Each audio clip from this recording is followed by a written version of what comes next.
Ginpakamaayos ang Iloilo's Festivals Foundation Incorporated o kon IFFI nga wala na lang sa mga banderitas nga igatakod sa pila ka mga dalanon sa syudad sang Iloilo kadungan sang selebrasyon sang Dinagyang Festival 2026. Kung pagabasehan ang komento sang publiko, may ara sa mga nagpahayag nga mas mabatyagan nila ang selebrasyon sang pista kung may ara sa mga maduagon nga mga banderitas. Sa interview sang Bombo Radio kay Joyce Clavicillas, Executive Director, iyagin pahayag nga sa subong nga tuig, hindi magbutang sa mga banderitas sa rason nga manghinuo lamang ini sa mga matag-as nga mga props sa mga tribo kung sa diin posible ini nga magasabit. Apang ilaman ginklaro nga may ara sa mga banderitas para sa area sang Food Festival kapin pa sa Valeria Delgado Street.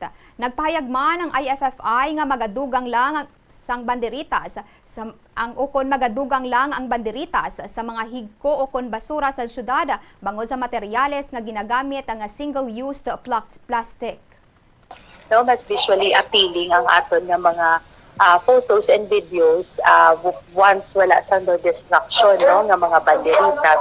I think ang aton nga food fest may ara sila, so may ingress na sila no. Actually nag-amat-amat na kagabi until tonight ang set up no, so may mga dira lang nga areas. And then second, actually another thing is you know, I na mention ko man nga ang aton nga mga banderitas they are plastic no, usually one time use ina. So pagkatapos normally diretso na siya haboy no, kahit wala na hindi nagid man siya magamit.